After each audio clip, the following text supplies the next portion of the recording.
সমস্যার সম্মুখীন রানা হয়। আর যে এলাকায় রাসেল টাউটগিরি করে সেই এলাকায় সে আর কয়েকদিন যায় না। তখনই ভেজালটা বেঁধে যায়। একদিন রাসেল রাস্তা দিয়ে হাঁটতে হাঁটতে বন্যা নামের একটি মেয়েকে নিয়ে কলেজের পাশের এক দোকানে আসে এবং এসে দোকানের ভেতরে বসে বন্যাকে বলে, বন্যা কি খাবে বলো। বন্যা রাসেলকে বলে, আচ্ছা যেটা ভালো হয় সেটাই নাও, আর তুমি কি খেতে যাচ্ছ সেটা নাও। রাসেল দোকানদারকে বলে, মামা কোক আর ভালো কেক থাকলে কেক দেন। দোকানদার কোক আর ভালো কেক দেয় তাদের। তারা বসে খায় আর গল্প করে।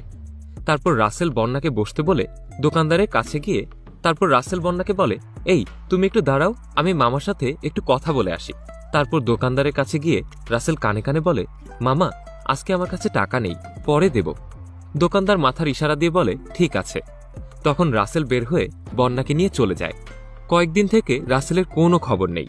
তাই বন্যা মনটা ভারী করে ওই দোকানের রাস্তা দিয়ে আসছিল। তখন ওই দোকানদার বন্যাকে দেখতে পেয়ে ডাক দিয়ে বলে, ওই মামা। বন্যা কাছে আসলে দোকানদার বলে, সেদিন ওনার সাথে যে আসলেন উনি কোথায়? বন্যা বলে, মামা আমিও তো তাকে খুঁজছি, কদিন থেকে তার কোনো খোঁজই পাচ্ছি না। তখন দোকানদার বলে ওঠে, কথার সাথে কাজের মিল না থাকলেই তো সমস্যা। বন্যা আর কিচ্ছু না বলে দোকানদারের দিকে একবার তাকিয়ে মনটা ভারী করে সেখান থেকে চলে যায়।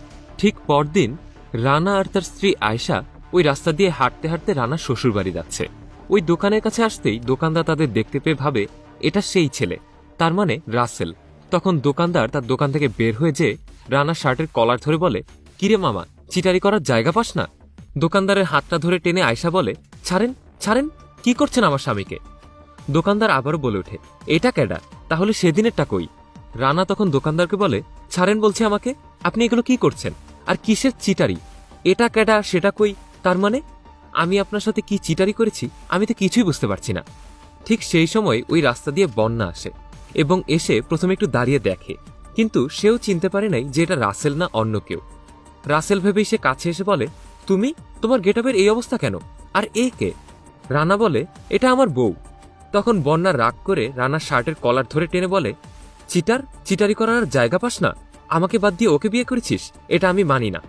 রানা বলে, আরে আরে কি করছেন আপনি? ছাড়ুন আমাকে, আমি কিছুই বুঝতে পারছি না, আপনারা এগুলো কি করছেন? আয়শাও বলে উঠে, আপনারা এগুলো কি শুরু করেছেন আমার স্বামীকে নিয়ে? বন্যা আবারও বলে উঠে, কি করছি মানে বুঝতে পারা যায় না? ও আমার, আর কারো না। ঠিক এ সময় রাসেল চলে আসে। আর তখনই বন্যা আর দোকানদার রানা আর রাসেলের দিকে তাকিয়ে অবাক হয়ে যায়। দেখতে তারা একই হয়, তারা নিজেদের কাছে নিজেরা বিব্রত হয় যে চিনতে না পেরে উনাকে লাঞ্ছিত করা তাদের ভুল হয়েছে। ভিডিওটি ভালো লেগে থাকলে লাইক, কমেন্ট এবং শেয়ার করতে ভুলবেন না। কমেন্ট বক্সে জানান আপনার মূল্যবান মতামত।